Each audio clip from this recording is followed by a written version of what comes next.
I'm very pleased to talk on behalf of my countrymen. Nice to meet you. I'm drunk and I'm not really out of my mind, but I'm on the track. But I want to say that welcome. Peace lovers. But you know what? We love people. We love any neighbors. The people of freedom. Freedom. You can do whatever you wish to. You can become whatever you want to become. And this is Papua New Guinea.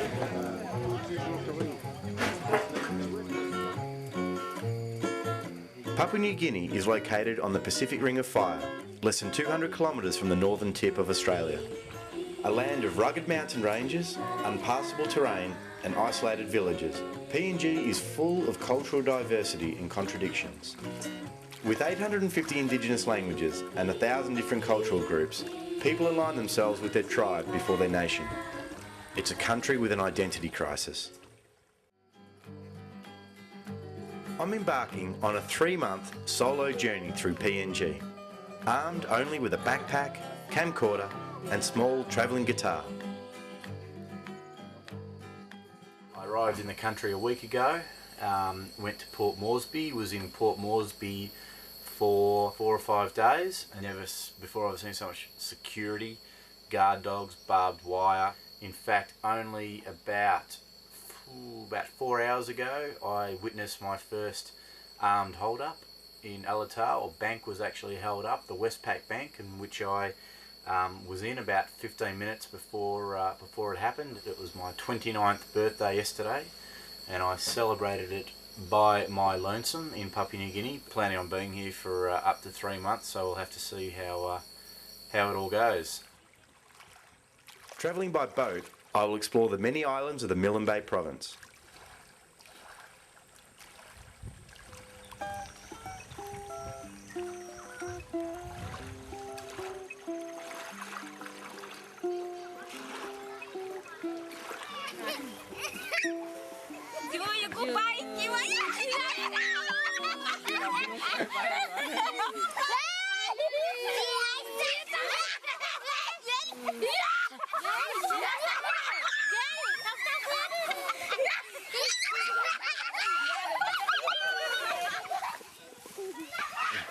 Very shy.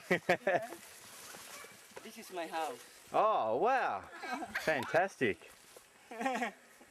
And are these your pigs? Yeah. This is my daughter, Jennifer. Hello, Jennifer.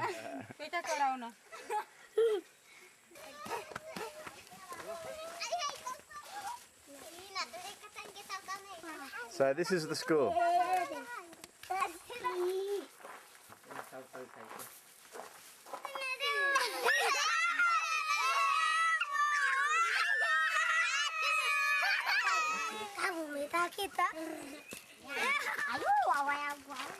I'm like the Pied Piper here.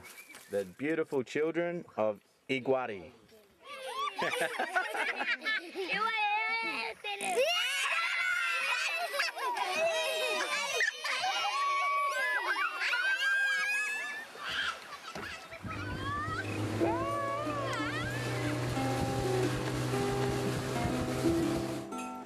This place was the capital of Milne Bay till 1975, where it then went across to Alatau, and all this was all built by the Australians.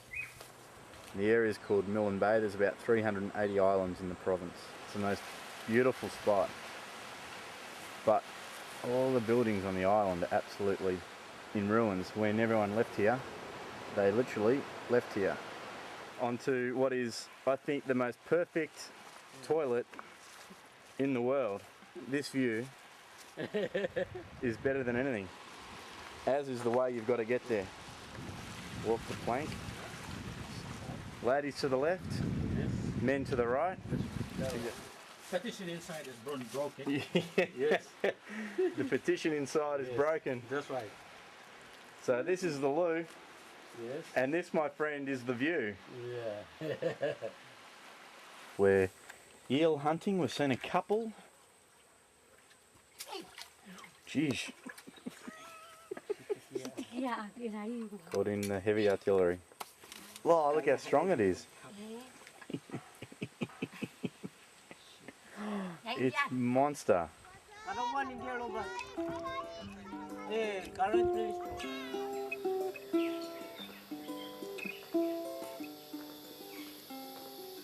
There's a religion here called the Kwato religion, and most of the islands around here have their own language, religion, culture and way of life. It's pretty extraordinary actually.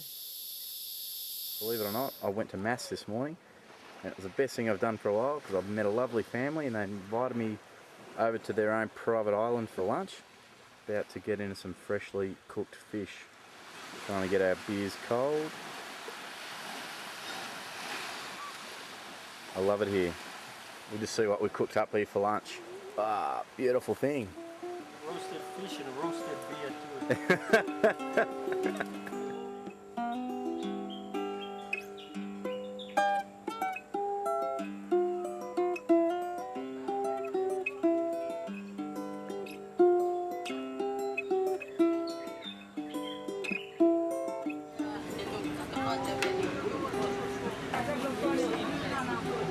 This is a spot. I'm going to spend my next 12 hours snoozing on the ship. The language some of them speak here is Hagen, and it literally is how you say it is how it's spelt. Number one biscuit. What a beauty.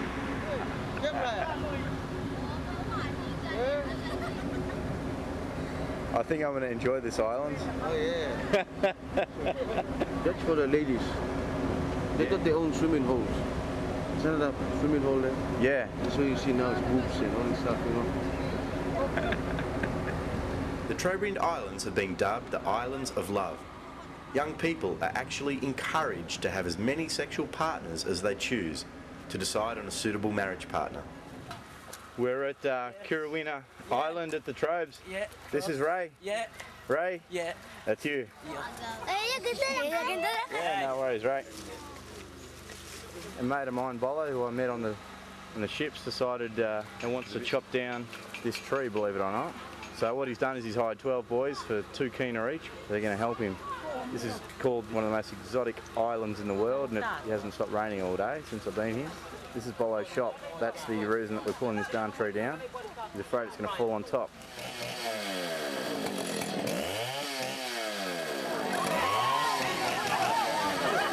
He hasn't even started cutting yet and they're all going bananas. There's these boys.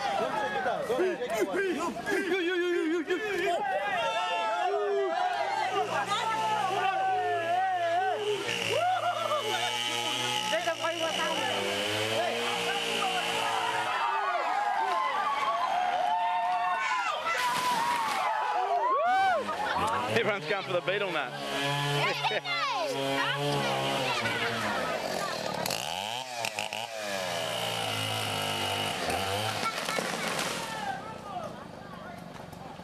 Just outside my lodge, I'm having a, is this a Sing Sing?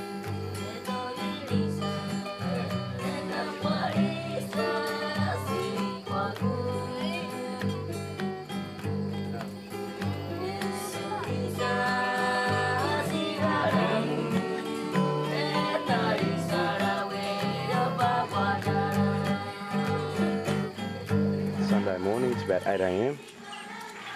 And this is the local church. I think it's a United Church. Seems like a beautiful old building.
Fine, fine.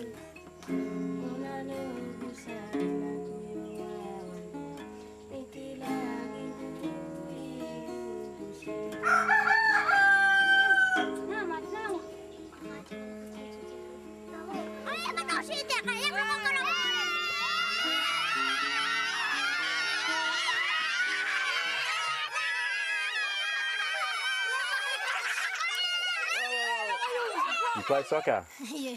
Where do you play? Just here?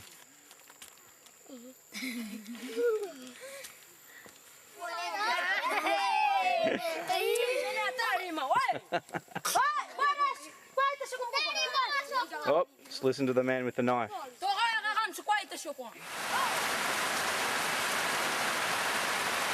Now I'm still on Kurrawina Island in the Trobes, which if you remember is the most exotic place in the world. It hasn't stopped raining 3 days I've been here, and this is truly an awesome storm.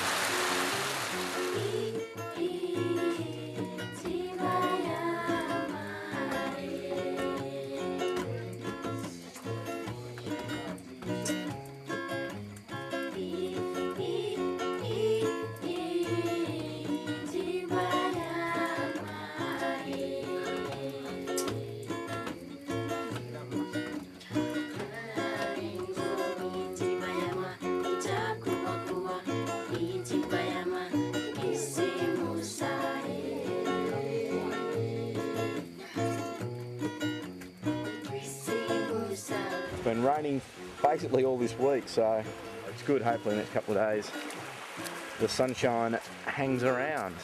The boys have been out to do some spear fishing.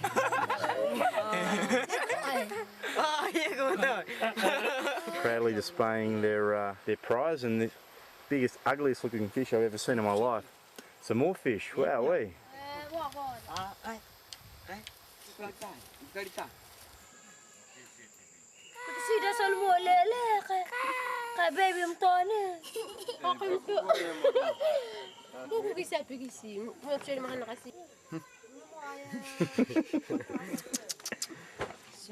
Oh. Hello. Amaro.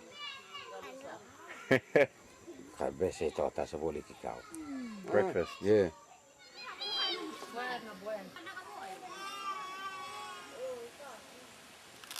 I've heard this woman's a little crackers. Hello. Hello. I'm a dim dim. Dim dim. The Trobriand people, all Trobriand people believe that they come out from that cave here. Bones in this cave here, the first people on Trobriand Island. Let's have a look.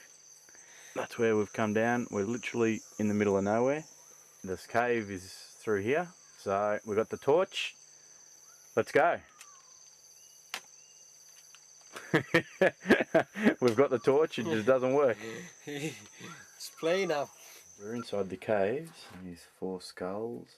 They're the best skulls that are in the best condition here, but there's a whole heap of other bones, all sorts of things. It's a bit scary. Sort of a passage out somewhere. And this is the village where I've been staying here the last couple of nights. Very comfy studio apartment. Ocean views. Comes with about 8 pets.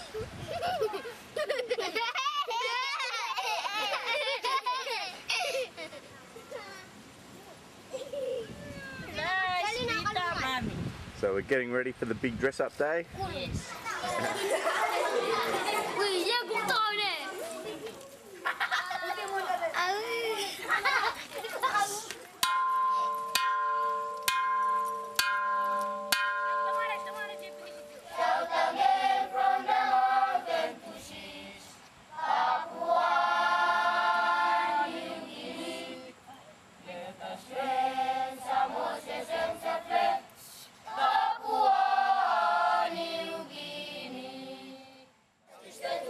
One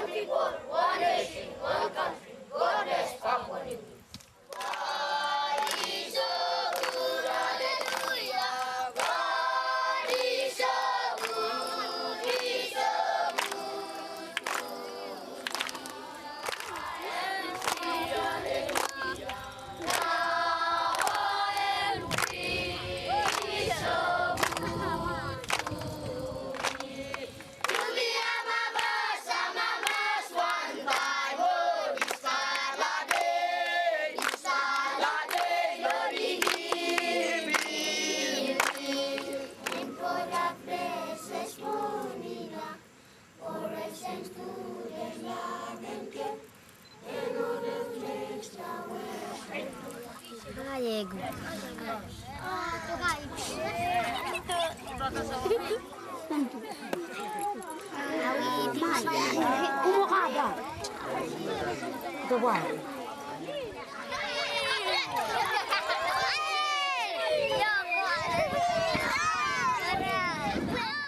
a bit of fishing with the boys. Once you've got the little fish, you just proceed to bite little pieces off the fish as you bait, which is very appetising.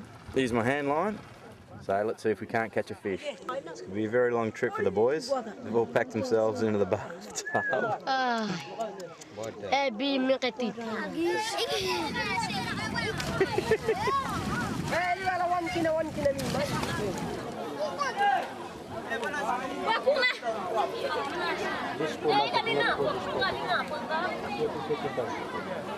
So I can't take. All right. Well, that was my first unhappy Papua New Guinean for the trip.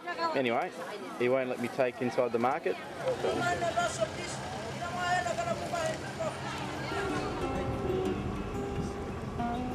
Now we're gonna get a ride with some guys that are heading back to Alatau. Oh, there's fish jumping, there's dolphins, there's all sorts of stuff. Well, we're about halfway through our trip back to Alatau, but we're experiencing engine problems. So we're just going very slowly, going to call into shore, see if we can't catch a fish on the way. We might be needing it for dinner. Beats a tow truck every day of the week.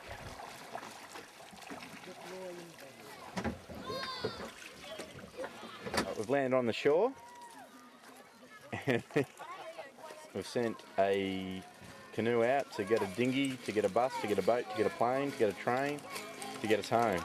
Everyone seems to be interested, especially when they see this.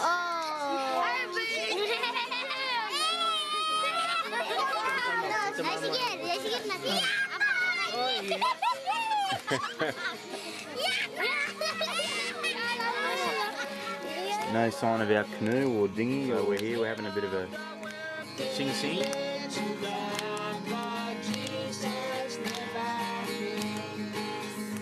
is the last part of the trip back to Alatau. What was meant to be a 6-hour trip.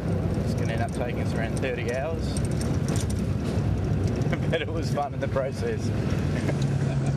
So that 6-hour trip took around about 30 hours. Had everything really. Boat, dinghy, truck. I'm sunburnt, I'm tired, I've got a splitting headache.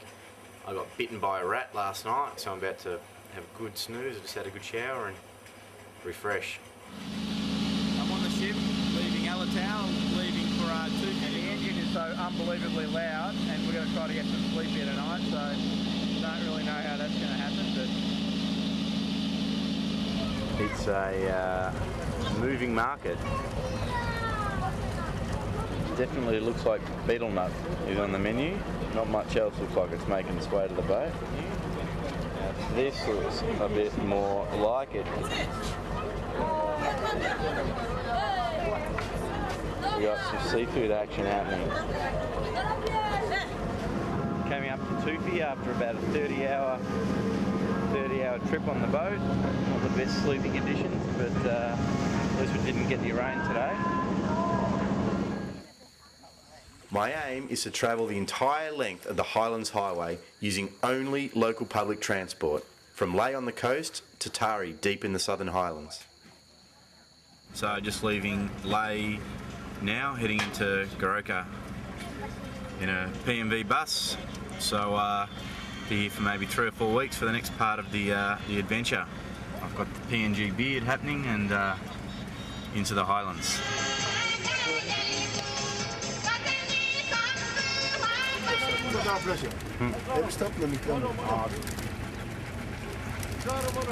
Many single men are drawn away from their village with the dream of wealth and success. But the combination of high unemployment and no social security system means the reality is very different. This highway is a major target for rascals, and armed hold-ups are extremely common due to the terrible condition of the road, the small number of vehicles that travel on it, and the isolation between villages. We've got some pretty powerful preaching going on. The amazing part of this is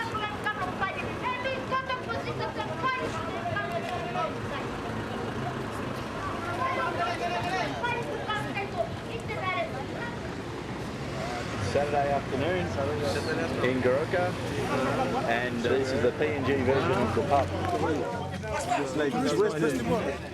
Hello, David. Hello, how are you? Fine. Bitter soup. I'm from Apollo beer.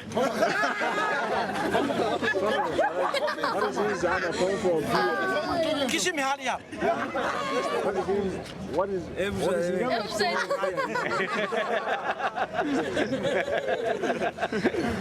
Two kina for 5 darts. Yep. And the beer. I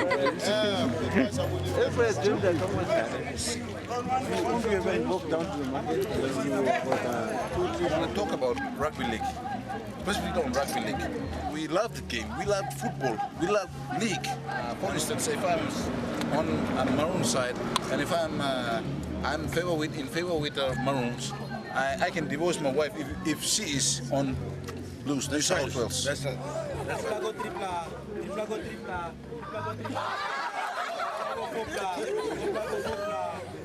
So that's a typical Saturday afternoon in Goroka.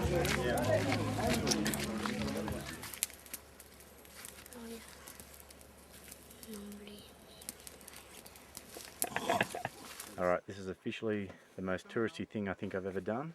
Paying men to dress in mud. Here we go. Touristy but very cool. Legend has it that the village of Asaro was defeated in a tribal fight and retreated into the river. They emerged totally covered in mud, and the enemy, thinking they were ghosts or spirits, fled in fear. Now this is extremely weird. Oh Jesus. This is fantastic. The mudman show's finished. And what does a mudman hate more than anything? The rain. With a beetle nut plastic. We eat beetle nut. You see beetle nut now? I've never tried actually. Yeah, you can try. You can try. Trying better now. Yeah.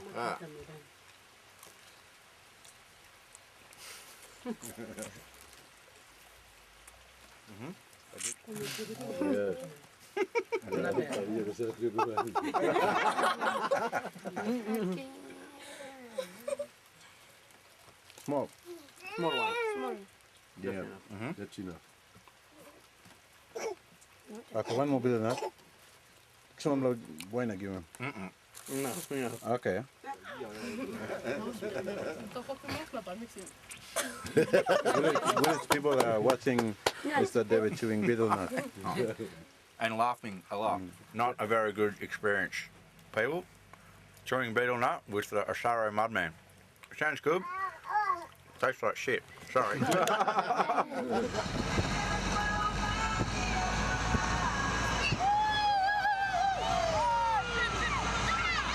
I got off the PNV bus, but there's no other buses to where I want to go. Yeah. The walk. Maybe 2, maybe 3, maybe 4 hours. Depends.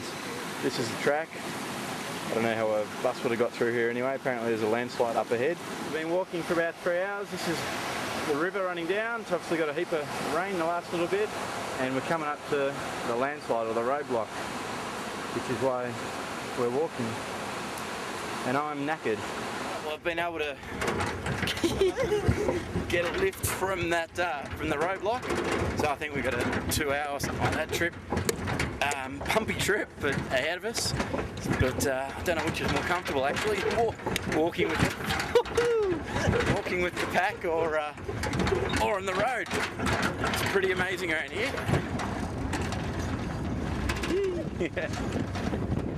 That trip was short-lived. We came across a bridge that we couldn't get over, so put the raincoat on, started absolutely belting down. A few people joined us for the walk. Nice track, nice feet. And I think we're going to get a nice storm. So we've got a bit more of a walk to go. Not quite too sure how far we've got to go. A couple of hours I think. Fun and games. Every bit of my clothes got absolutely soaked in my bag yesterday, so doing a bit of a dry up. our plan this morning is to walk maybe 3, 4, 5 hours up to some lakes, spend the night at the guest house there, and then about 1 or 2 in the morning walk up 3 or 4 hours to the top of Mount Wilhelm, which is the highest peak in Papua New Guinea. I've just arrived at the lakes and it's an absolutely spectacular view here. It's worth it just to come here.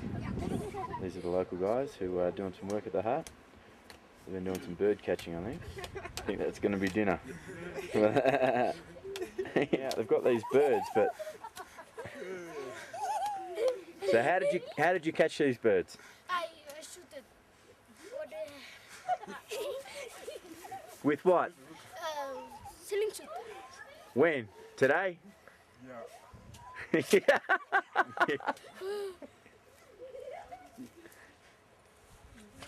Smoking here is something else.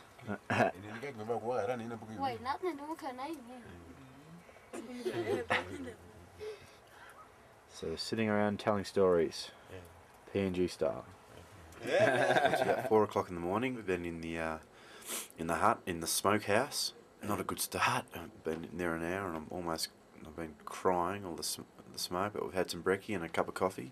So we've been waiting for the moon to give us some light. So we'll head outside and see how it's looking.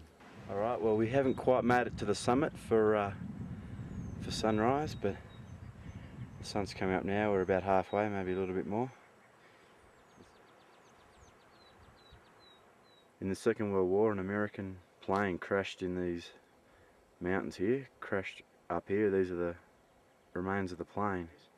Just been told another story about an Israeli guy who actually died climbing here, and he felt sick walking up.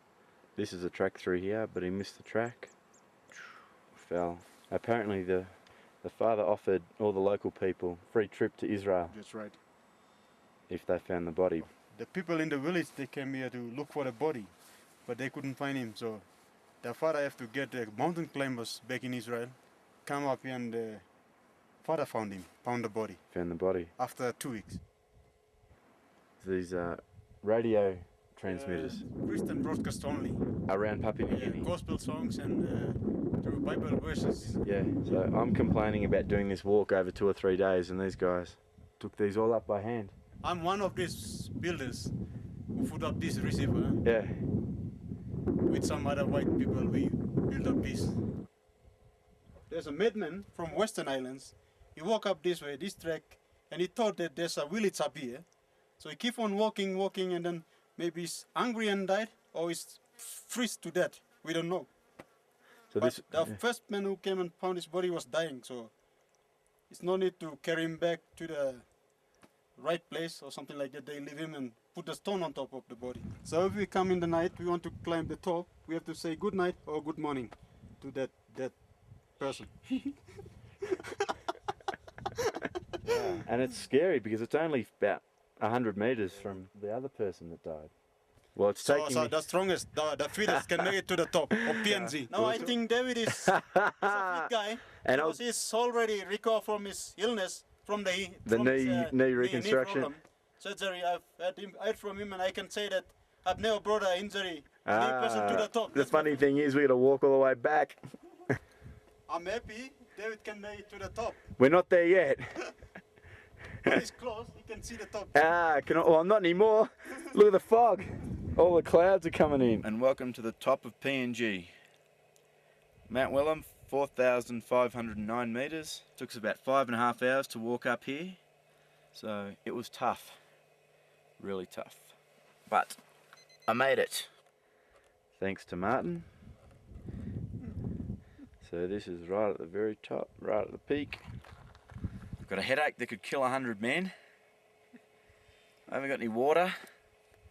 It's all good, because I'm at the top of PNG. And the only people that are above Martin and I in this country are in an aeroplane, and that's about it. Which is pretty cool. Pretty good feeling. Very happy to be here. All up, the 3 days consisted of about 7 or 8 hours walking up a bloody goat track on Sunday, and then about 4 or 5 hours walking up to the lakes on Monday, and then this morning we're up at 3 o'clock, left at 4 o'clock, and in the morning, and getting back at 6. So whatever that is, 14 hours of walking or something like that. So I'm absolutely knackered. It was great though. Now looking back at it, I'm sure I had some sort of altitude sort of sickness or whatever going on. Don't know if I enjoyed it so much at the time. It was bloody difficult, but now I'm back here, I'm wrapped, walked to 4,509 metres, and yeah, good achievement. Happy with that. This is a blackbird of paradise. It's absolutely incredible. We're going to a bride price ceremony. The boy's family is paying compensation to the woman's family. Now this woman that's getting married is a teacher, so the bride price is very high. So I'm very excited to be here.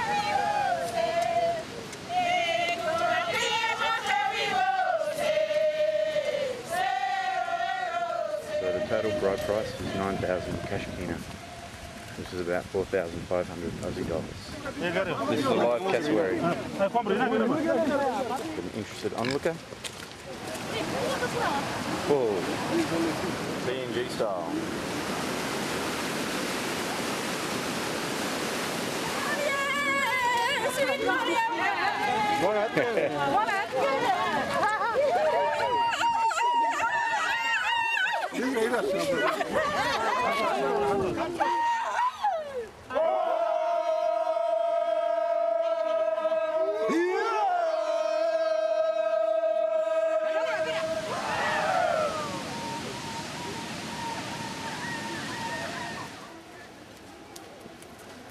So all of these clothes and the billums and the cash and the pig is a gift from the girl's family.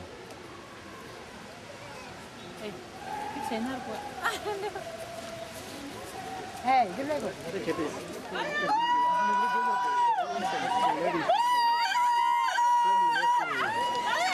Welcome the boys.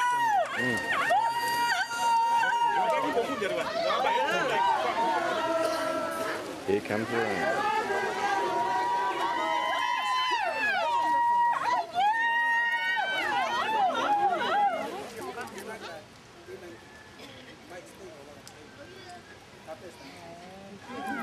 They've just given 2,000 cash to the mother of the girl, and she's happy.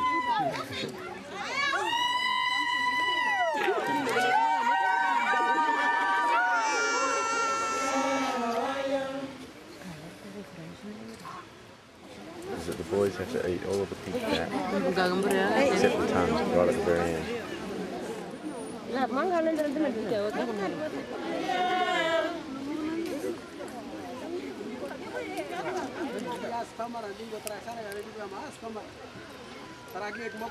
Around 30 or 40 years ago, this was just a very tiny village here, and there was a lay missionary called Martin from Holland who was doing some work here. He ended up meeting and marrying a girl from the village called Agatha. They were very strong Catholic believers. In the late 1990s, some strange things started happening to Agatha. She started getting all of the signs of the wounds of Christ on her body. It's quite amazing. It really wasn't a story that I was expecting to hear in the middle of a tiny village in the middle of nowhere, in the middle of the Highlands in PNG. But obviously a lot of people believe in this. I've seen the photos. I'm a very sceptical person by nature. I'm not too sure, but it makes for an interesting story. One day Mother Mary came to Agatha. He said, Agatha, you will have a long sleep. All family men see that Agatha was already dead. Martin prayed and asked God and said, you can make some signs that we can see that Agatha already dead, and we will go and put the body on the mat. 3 times Agatha wake up from bed and smile. Yeah, smile, and she said, she cried and smiled. Then she said, I will not come back, I go forever. Then they know that she was dead, and they go and put her body on the mat. Wow. Now this is the only road in and the only road out.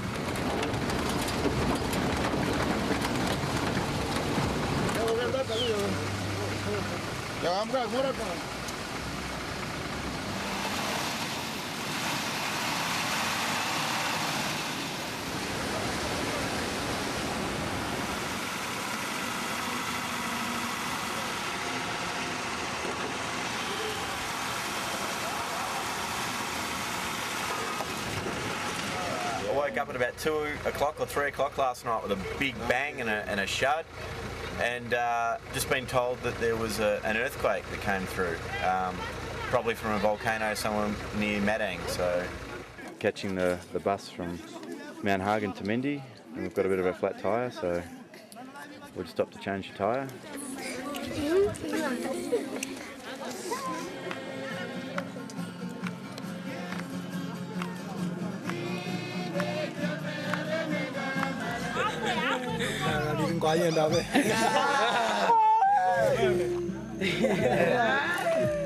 Well, I've just arrived, got off the bus.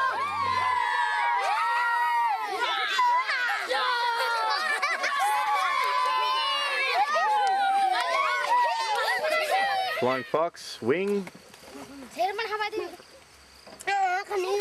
Alright, give it to the experts. I've been looking for the national instrument, and this is the national instrument, I think, of PNG. from after climbing Mount Wilhelm, I then went to Mount Hagen, which is the capital of the Highlands, and is meant to be one of the three unsafe cities here, with Ley and Moresby. I was wandering through the city. 2 or 3 guys came up to me and they said, "We want to talk to you." I said, "Oh, that's okay." I said, "No, we need to talk to you. The street boys have got their eye on you, and or the street beggars are after you. They're going to get you. Go somewhere safe." I shot off to another hotel there and just stayed there for a little bit and then left. There was a woman who had a big open cut in her face, and her whole face was covered in blood, and she was actually stabbed in the face by her husband's wife, second wife. Guys take the money out of the bank and then may give more money to one wife than the other, and these sort of things happen. Seen some people get hit around the head, I guess, by the cops. Definitely not a place that you want to get in trouble by the police here. And just in the last couple of days, in the vehicles that we've been travelling in, the police have pulled them over and searched them for any sort of, or searched everyone and all their bags for any sort of weapons or even alcohol. Believe it or not, in the Southern Highlands here, alcohol is actually prohibited. It's interesting, the Highlands people are different. They've got a different way of talking. They're probably a little bit more aggressive. They're a bit more in your face. Only yesterday when we left Mindy, there was a vehicle full of people all hanging out the back of the truck, and they had sort of axes and knives and things like this, and they're all smiling, but apparently they could have been on their way to a tribal fight. In Highland society, an entire tribe is held responsible for an individual's actions. The basic payback concept is revenge, an eye for an eye. Commonly nicknamed Highlands football, tribal fighting is seen as an enjoyable sport and a way of proving strength and fighting ability. Today, bows and arrows have been replaced by automatic machine guns, and large numbers of fatalities are common. However, significant compensation in the form of pigs and cash, as negotiated by the big man of the warring tribes, is a way to avoid violence. I don't know if you can see that. There's the rib cage, and right inside is the rest of the body. And these are the symbols of how many people have been killed in a tribal fight. And that's where the bones are, right in the middle of this huge cliff face, limestone cliff face. I'm in a dugout canoe, which is an amazing thing in itself. This is nothing like what I expected. This lake's literally in the middle of nowhere. It's a dense rainforest right up to the water. That really is spectacular. I don't know where the teacher is, but I hope I don't get in trouble here.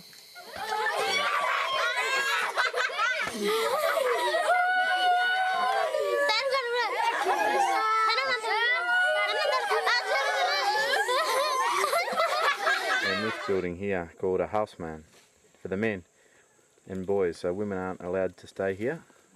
Basically, it's a great big long house. There's a fireplace between sleeping mats. PNG style dancing. I don't know what's going on here.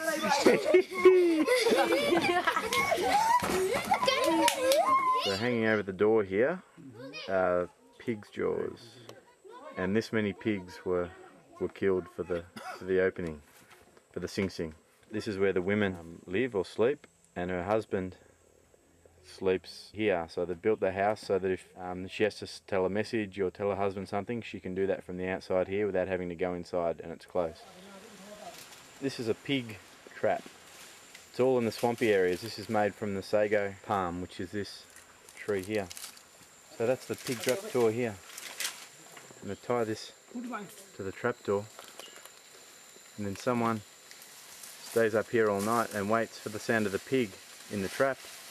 He lets go of the rope and closes the trapdoor. So the pig just comes in to eat the sago, is that right? Yeah. Well, never a dull moment. Scaled the coconut tree, and I hope no one's standing under it.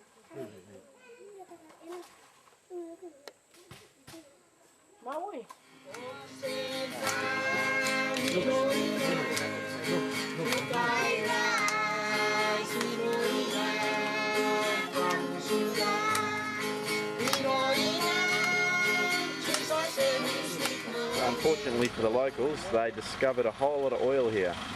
So it's become a big oil mining town basically. In about the late 80s I think, there was nothing here at all. It's become commercial cities. Yeah, not the most beautiful of places at all, but I guess this is the other side of PNG. And this is the water version of the service station.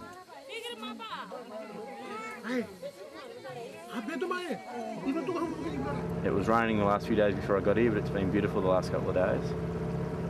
The water is like glass. I knew I should have got up early in the morning and caught the PMV from here, or the bus, to Mendi, and then wake up in the morning and go from Mendi to Tari. That would have been too easy, but no. I thought I'd outsmart the system. I thought I'd get a few hours walking around here, and then, oh, there's surely got to be a vehicle leaving this afternoon. Well, I don't think there's a vehicle leaving this afternoon. If a vehicle came here tonight, I'd be travelling in the dark, which probably isn't the safest thing to do. If a vehicle doesn't come here, I don't know where I'm going to stay tonight. I have no idea actually. Currently on the side of the road, it's very hot. I'm getting bitten by 1,000 mozzies, but too lazy to get the mosquito repellent. Tomorrow I've been away for 7 weeks, and I'm just looking at myself here and I have an atrocious beard, I've just realised. I've just jumped in another vehicle, a bus on my way to Tari. An ambulance or a medical vehicle was going the other way, so they picked me up and took me to Morrow, which is where the big oil mine project is. There was a vehicle that was leaving there last night, so we left at about 10 o'clock last night. We stopped at about 1 o'clock this morning for about 2 or 3 hours sleep just in the vehicle, which wasn't so comfortable or exciting, and then arrived here about 6 o'clock this morning. So I've landed on my feet and it's all sort of working, so hopefully by 4 o'clock this afternoon I'll be in Tari, which was my original plan, and we'll go from there. Just remembered something about my vehicle driver from last night. He was continually telling me that he was a murderer and how many people he'd killed and how many tribal fights he's been in, and how he's got M16s and how he's got all sorts of things, and how he's a murderer and how he's a murderer and how people don't know he's a murderer, and yeah, he liked harping on that fact. So he must have been boasting. He was boasting, but I tended to believe him. My last day of travelling on the Highlands highway 3 days ago, my driver had a couple of guys pointing a gun at him, and I think he ran them both over. A whole lot of people suggested that I was crazy and I should fly and it's too dangerous and all this sort of thing. But we haven't got there yet, but it's looking good.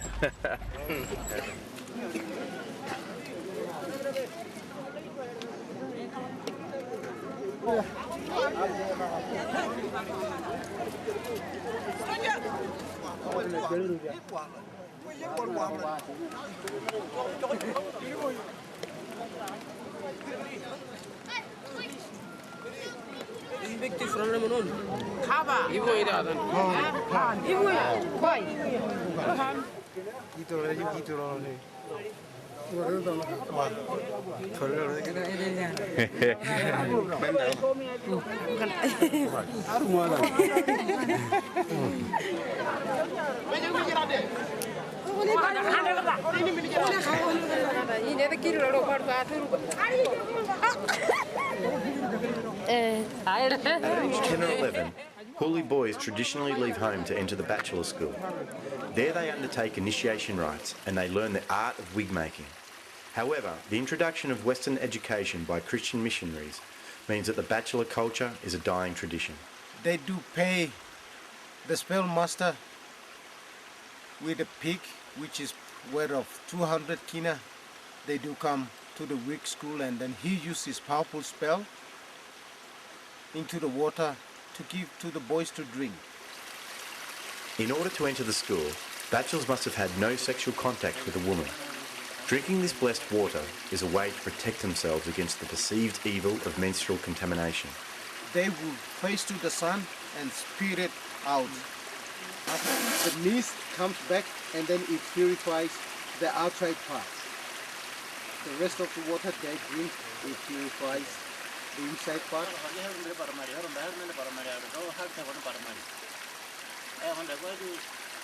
He will use his second spell on that fan in his hand. That is to make the hair very soft, the color changes, and then make it to grow. They have to water the hair 3 times a day.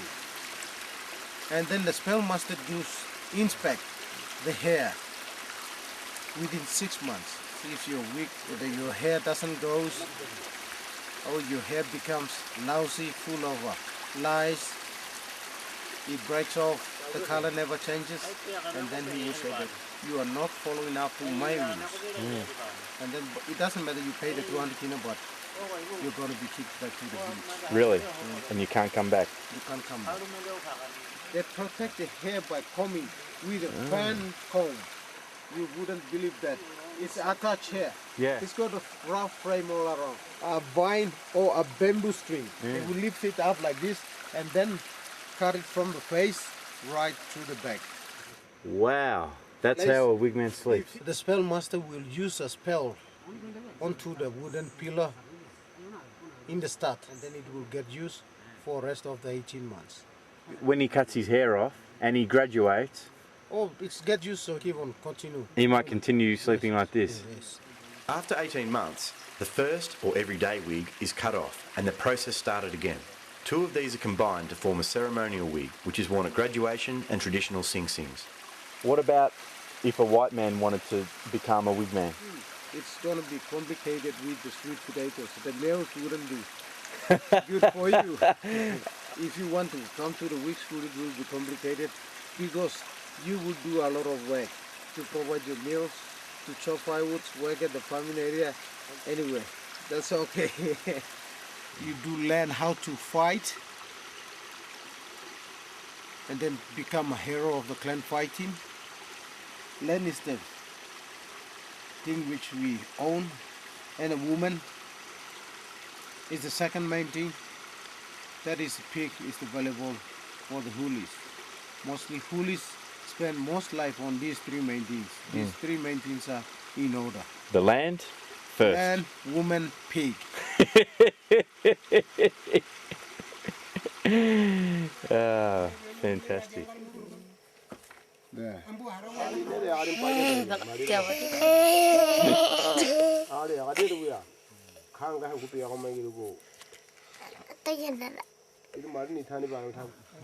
Put the tree oil on their body.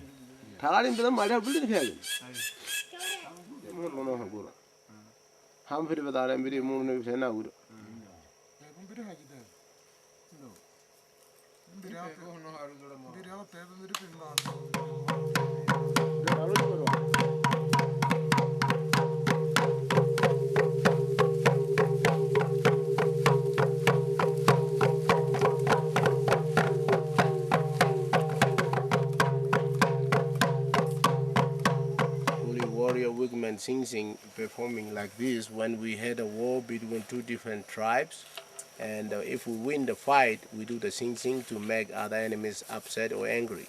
They are really hunters, very good hunting in the rainforest, and they found this bird.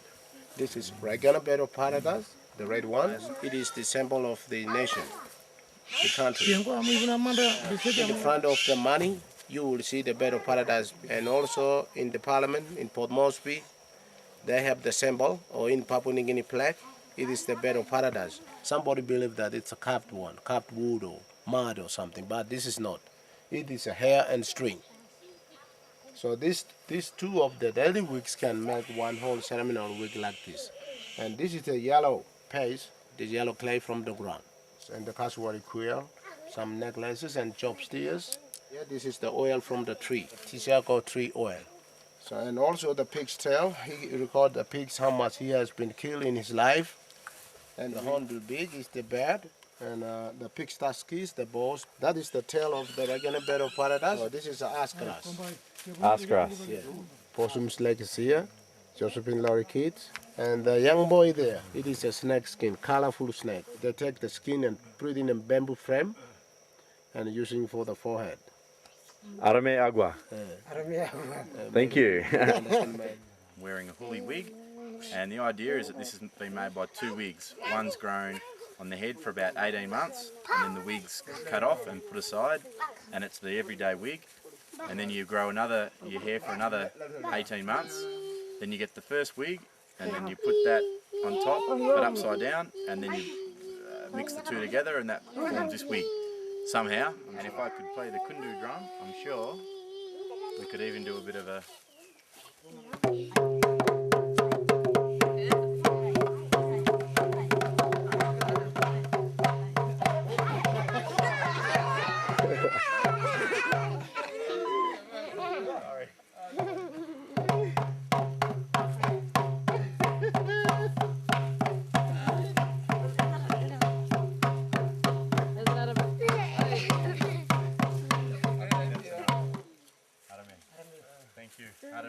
The person who has been killed in a clan war by the enemy of another tribe, this is the warrior's grave, Huli warrior's grave. And the widow sees a white clay and long grass skirts, and another one, his daughter. If she didn't do these things on her body, then her husband will recognize that she is still alive. So the spirit will come and kill his wife for the next place. So when she completely finishes all these job steers, that is the end of her widow mourning. So now they are not receiving any compensation payment from the enemy. So now they are still enemy and still warrior.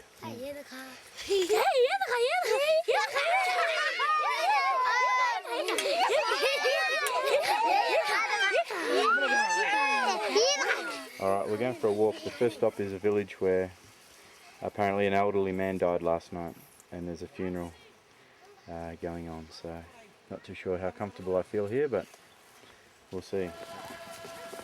Oh Lord, I'm not sure I'm ready for this, but I didn't quite expect the body to be laid out, but it is.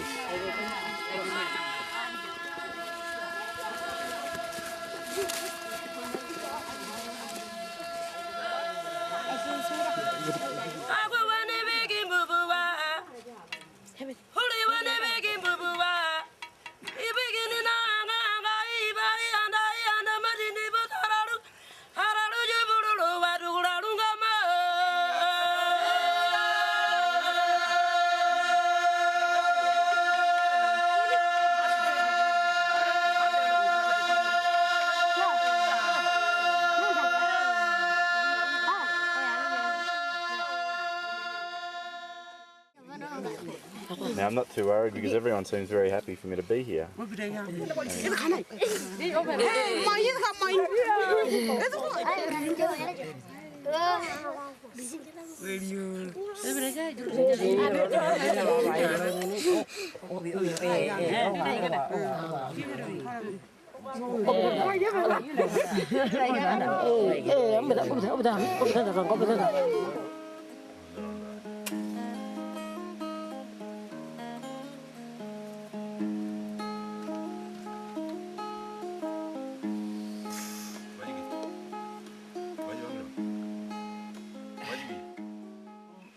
Together with the man and woman in the same house. Women live in woman's house and men live in men's house.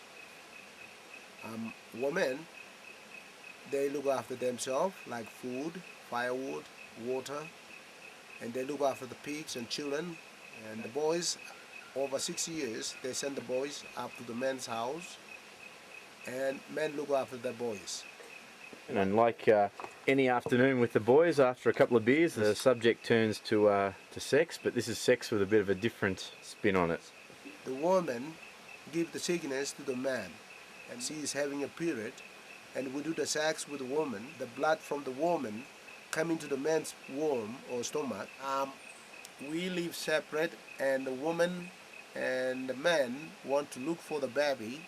They hid themselves in the bush, and they do the sex for 4 days in a week, and if the woman stops bleeding, it means that she's expecting mother. And then have a new baby born, another 4 or 5 months, and then look for another baby again. So why don't you sleep in the same bed with the woman? It's like a fire and water, or day and the night. It can't mix together. If the day is day, yeah. the night is night. And the man is man and the woman is woman. Don't have to meet together and sleep together in one house. But it can be fun. I don't think so. You're not doing it right. No, not to me, not to Huli people, not only me, but Huli people. Don't know about the hairdo, but yeah, it's showing that we've just come back from the bush, so we're going to go and head back in, get some brekkie. Walking across the bridge, and the whole bloody thing gave way in a landslide. All the ropes broke here, and if it wasn't for Albert yelling, "Go fast, go fast, go fast," I would have ended up in the water, my friends, which wouldn't have been fun and games. Whew. Bridge over troubled water. Or is it troubled bridge over water?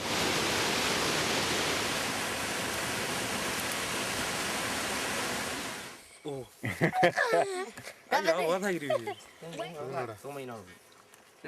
Playing some local music called the Susa.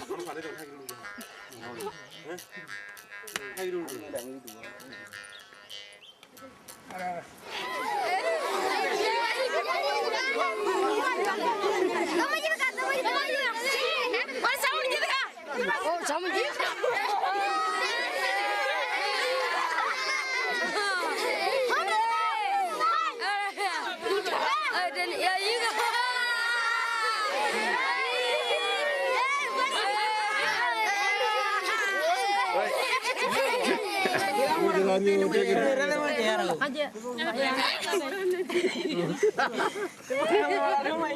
think the plane was meant to leave at 9 o'clock to Mount Hagen, and then from Hagen catch the plane tomorrow to Vanimo in the Sepik. So I waited out in the sun all day from about probably 8 o'clock, 8:30 this morning, and no aeroplane turned up, and the whole of all the phone systems are down in Tari, so no one could contact anybody, and there's no radio communication between the aeroplane and down on the ground. So we were just waiting, not knowing, waiting, didn't turn up. But then, as luck would have it, there's an airline that's right next door called MAF. And believe it or not, tomorrow morning at about 9 o'clock, they've got a flight that leaves from Tari here and goes via a couple of stops and ends up at Vanimo. So I had the pleasure when I was sitting down waiting to meet Father Sam, who's from Arizona in the States. But he's been in Papua New Guinea for 45 years and been in Tari for 9 years. And got chatting to him, and then when the flight didn't turn up, and I told him that I was going to do some work in a Catholic mission and so forth, he is treating me to a bed at the guest house here. Electricity comes on at 6 o'clock. Hopefully I can shoot off an email to the mission and let them know that I'm coming. I haven't been able to do that. Been trying for 3 weeks to get onto email, but no email, and basically no electricity up here in the Highlands. So the sun's shining, and I'm happy because my plane's arrived. Very excited. Life is good. So Papua New Guinea, the land of the unexpected. Yeah. I love it. Well, the plane's landed at the first stop, which is Lake Copiago. Where in the world could you get a welcoming committee like this?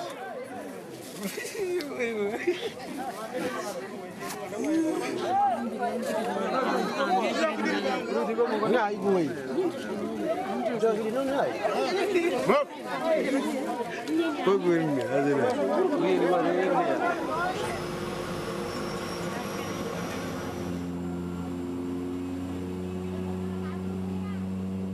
history of MAF, 4 planes have gone down and they've had to bury 4 pilots on that stretch that we just did then, from Capiago to Bubble. Probably the most treacherous and least travelled flight in all of Papua New Guinea. We just arrived at Telefomin, the last stop before we get to Venemo, and this place literally is in the middle of nowhere. The only way to get around here is by plane. Apparently there's a river, but when it dries up they can be without fuel and food and things like that for months in the dry season. We're about as remote as we can get here. Welcome to Venemo. This place is unexpectedly fantastic and brilliant and beautiful. I love it. It's right in the middle of the forest or the jungle, but we're only about 10 minutes away from the road. This place is really fantastic. I love it here. The water's fresh, the air's fresh, the birds are here, butterflies. It's a beautiful thing. Tell me, can you find a better waterfall than this? I've just crossed the border from PNG into Indonesia to head to Jayapura. My visa's about to expire. It doesn't sound like Papua New Guinea, it doesn't smell like Papua New Guinea, it doesn't taste like Papua New Guinea. A few things that I felt were missing in Papua New Guinea. One of them is that it's fun and it's active, and people, not that they're more friendly, because they're not, people aren't smiling at me and saying hello, but they're sort of, I don't know, seem a bit happier about life and getting on with things, and not so many people sitting around doing nothing. And This is the first thing that you see as you enter PNG. See you, boys.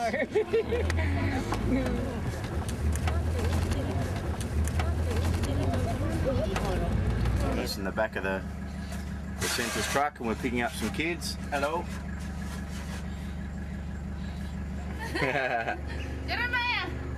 Jeremiah, making noise! Mommy, bye! Bye, Mommy!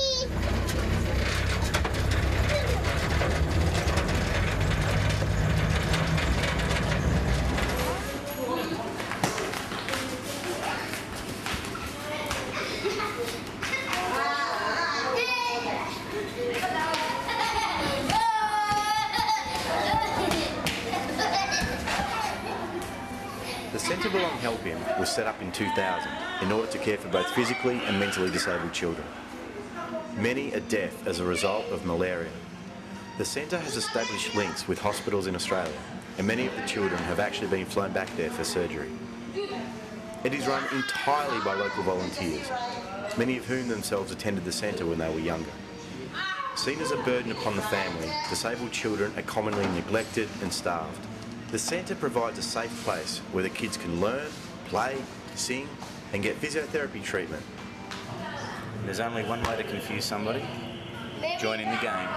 Mewin.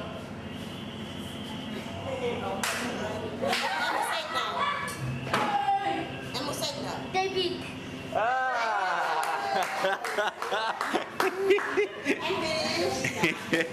Jerry. And Willie.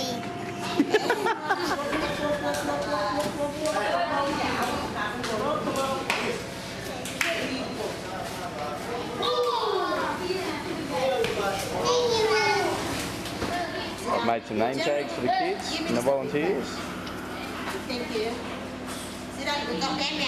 Kita lagi fresh di proyek now. Melvin, Tina, Nanda Lokama, Natasha,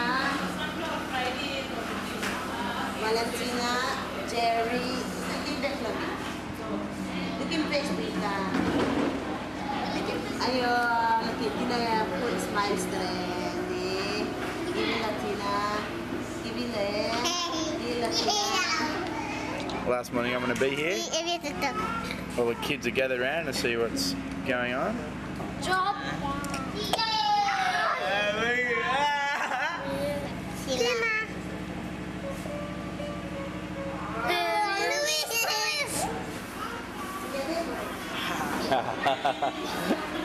Getting ready for a group shot.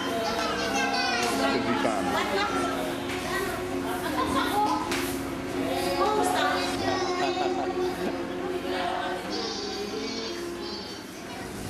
This place is only accessible by ship or by plane, and most of the locals here can't afford the plane, so this is their only way of leaving Vanimo basically. And the ship comes once every 3 or 4 weeks and goes to Biwa.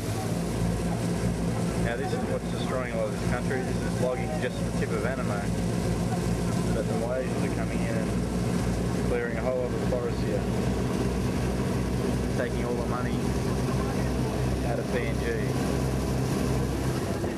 He's a passenger. Bloody got to the jetty late, so he's trying to board now. Only in PNG.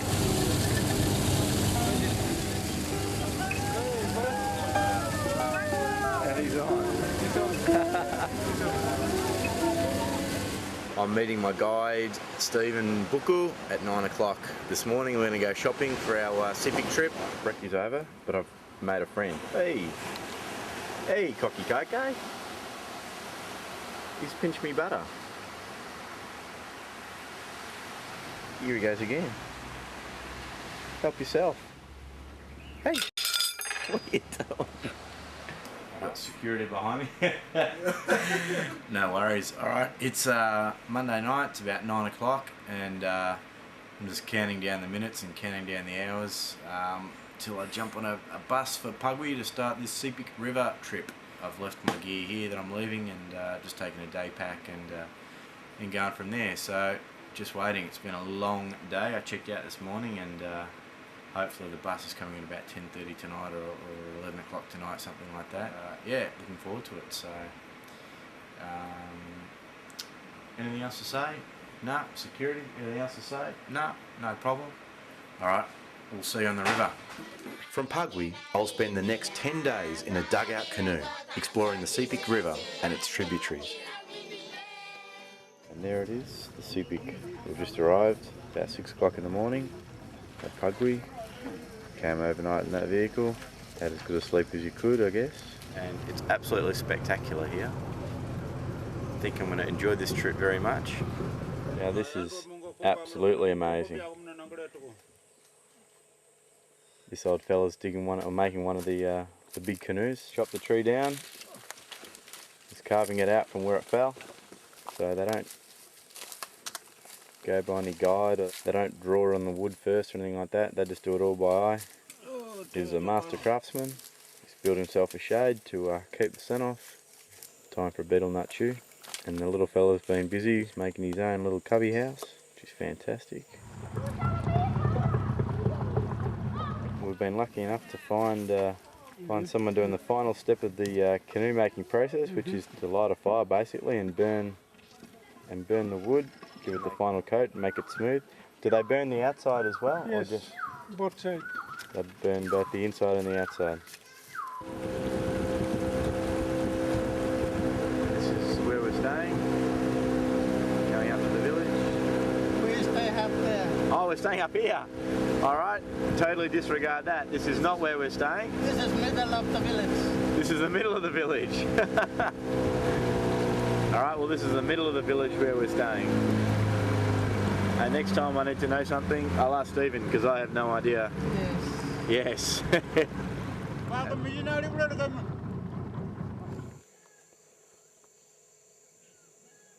Just woken up, had a bit of a bath in the river, and had some brekkie. This is the house where I'm staying. All the posts are made from a special type of wood which is called either quilla or garamut. And the problem is that there is no quilla or garamut grown around these areas here, so it can take years to actually get the material here to build the house. The most amazing thing, looking around, there's no nails, there's no fasteners or anything like that. This is everything, the bedroom, the kitchen, the eating area. And it's lunchtime. Some freshly caught fish called big mouth fish, and some sago and spring onion, some coconut. This is the fresh smoked fish that either gets eaten here or sold down at the market for about 2 or 3 kina per fish. straight from the river. And it was delicious. This is my bed. Last night I thought there was some sort of mouse or rats or something like that. We had a baby crocodile here in the bag. Salt water. Salt water. Yeah. But the Sepik is fresh water. Wow. He's amazing, and it is. It's a saltwater croc, and his tail, you can just feel how strong he's going to be one day. Really the main or the only source of income around here is on the Sepik is crocodiles and fish. There's a market in town and they take the crocodiles and fish and things like that and spend a few days in either Wewak or Neprik, and this crocodile here could get about 150 kina, yeah, about 70 Aussie dollars, and there are buyers that buy crocodiles for the skin and for the meat. And we're out crocodile hunting on the Sepik. One guy's manning the motor, Lawrence has got the torch at the front, shining it along the bank looking for crocodile eyes, which are two big red glowing eyes, which everyone else can see, but I'm having a bit of trouble seeing. And I think he's just spotted one.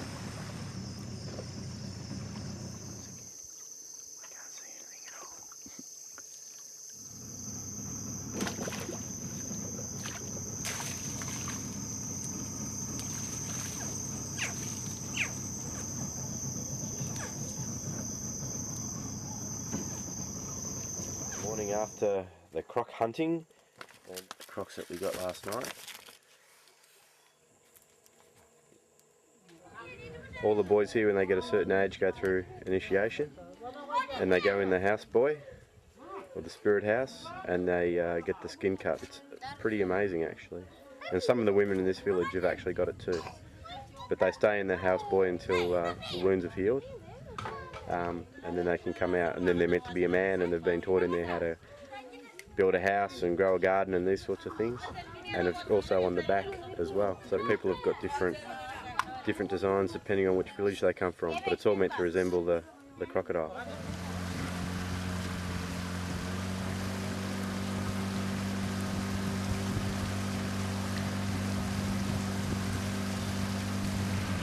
I reckon for the first time in 2.5 months, probably since I've been in PNG, this is actually relaxing. I'm relaxed.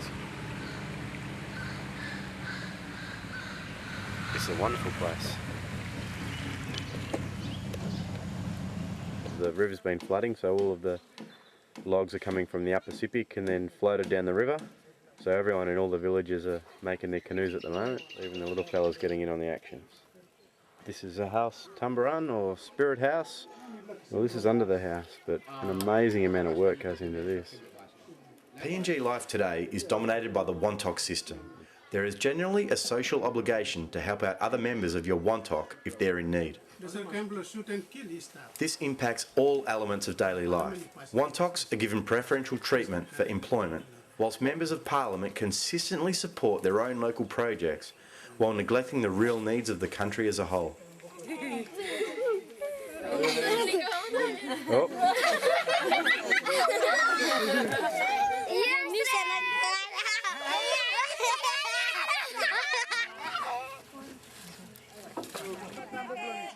Thank you. And this is where we're going to spend the night tonight, in Chambry Lakes. And they're cooking fresh fish to take to the market. This is how they make sago or saksak that I've been eating here in the Sepik. Basically they cut the tree down. The sago is then washed with the water.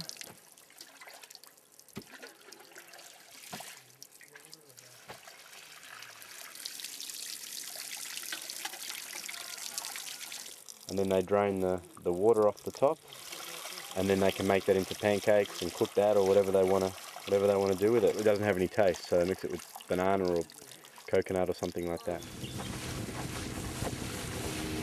G'day from the bearded one.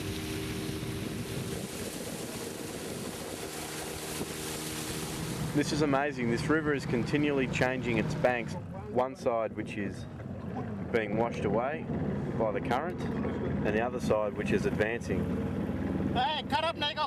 So Stephen's saying that not so long ago the village was actually out where we are in the middle of the river here, and then everything in its path got washed away. The bank kept receding, all the houses went, the coconut trees went. Houses are continually being built and rebuilt, so villages are actually moving all the time.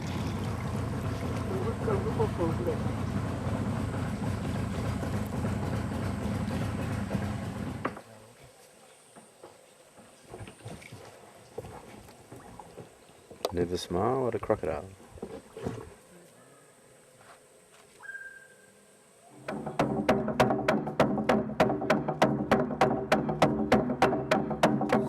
This is the house Tumberman, and it's full of garment drums.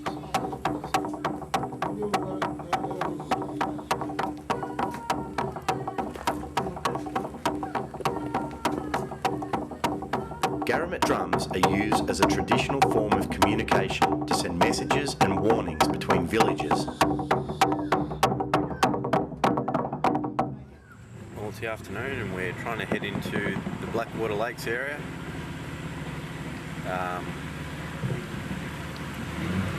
This river that we're coming through now, not sure if we can get through or not. There's a whole lot of rubbish and trees and all sorts of stuff in here. But we've been on the water for, I don't know, maybe 3 or 4 or 5 hours, something like that today. That's why I'm roasting. So we'll see if we can get through here.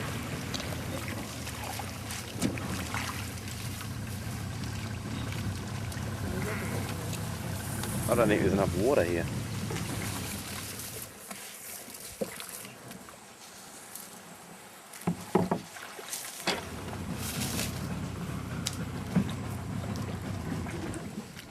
And it's on to Blackwater. This place already is beautiful.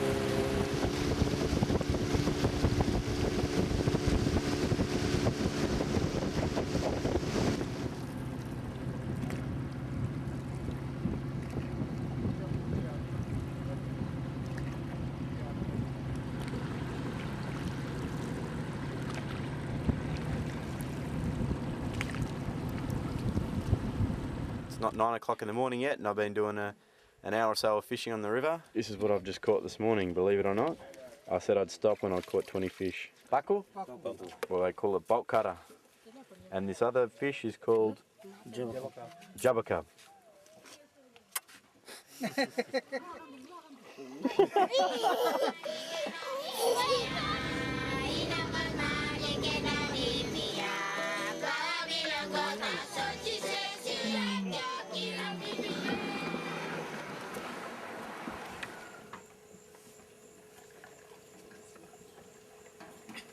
Sunday morning, and we're on the Sepik, and everyone's waiting for the Catholic service to start. The 8 o'clock service starts at 9 o'clock, or something like that, PNG style.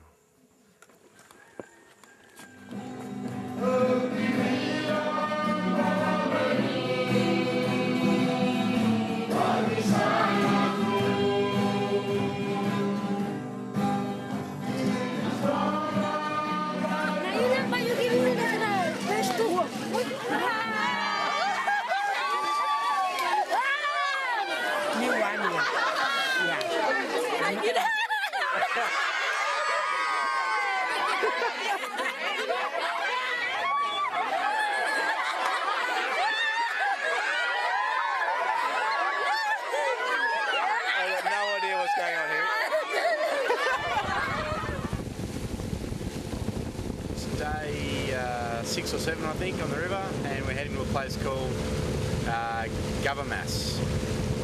It's meant to be a beautiful place with a waterfall and things like that, so it's pretty stinking bloody hot here, so the waterfall would be well overdue. It's coming already. So here is down to the water. Sunday, so everyone's sitting around doing what they would do any other day, which is not much.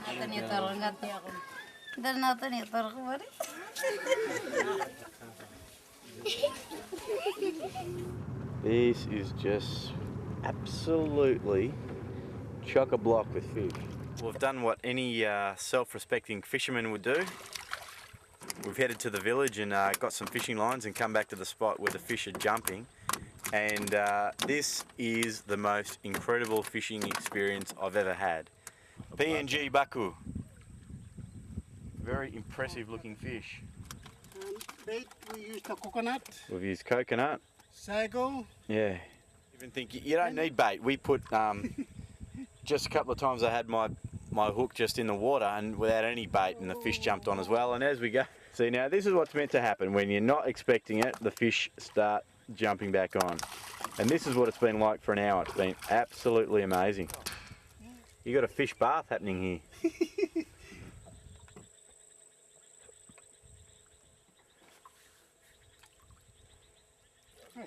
Oi, he's on. Fantastic. This is what was happening all day. Hang on, baby.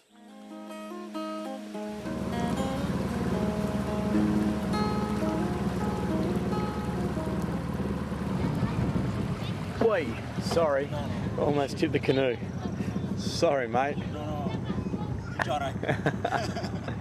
We're coming out to a place called Kumbarumba 1, which is absolutely incredible. Built on the water. So to get anywhere you need to go by canoe. You can see the level of where the water was. The water's coming down now. And the only way they can get to Sepik in the dry season is to walk from here.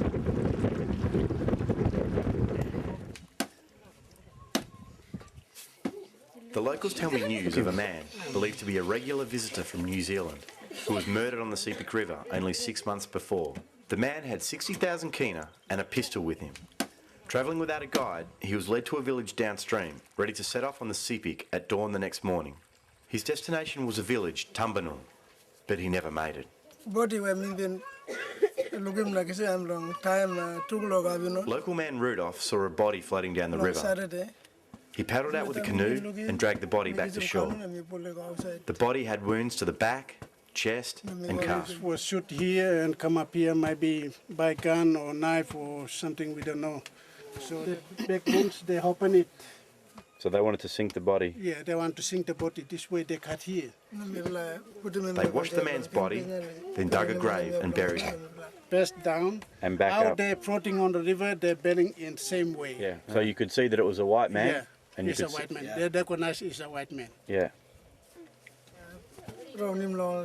As per the tradition, the community mourned for 5 days. This is the cemetery. Apparently the police and a doctor from the city visited the village.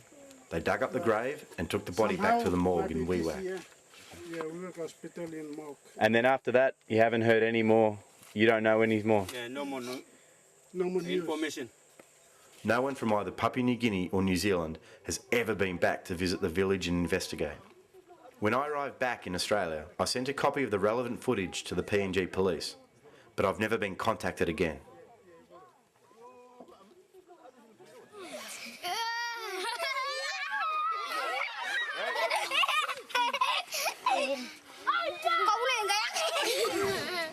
All right. We go for a swim. Oh.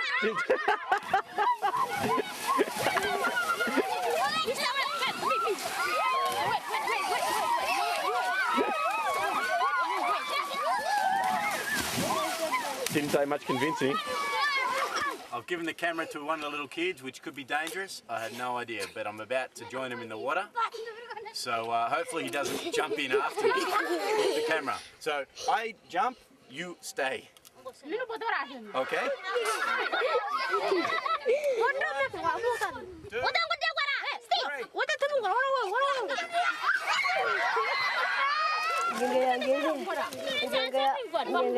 I knew that was going to be dangerous to give it to a kid, but it's good fun. We're heading back to Wewak from the Sepik. We've been on the road since about 2 a.m. I'm here with a whole lot of people that are heading to the market, and this bus is chock full of smoked fish that they're going to be selling, so it's a bit stinky. They come down each week, a 5-hour trip, sell their fish in Wewak for a couple of days and then head back. Good to be going somewhere where I can probably sit down when I have a shit and yeah, probably relax for one day and then get out of here tomorrow. My trip's coming to an end, so I've got one night in Moresby tonight to get my gear together and head back to Australia. The last day of my trip. Last day of my PNG trip. 3 months have passed. It has been a pretty incredible journey, and probably when I get back to Melbourne and I'm bored silly, and I think I'd like to jump back on a plane. So this is a bit of a sad moment. The trip's come to an end. I had my ups and downs. I've been lonely. Met a lot of nice people. That's been my trip. Hope you enjoyed it. I have. Bye.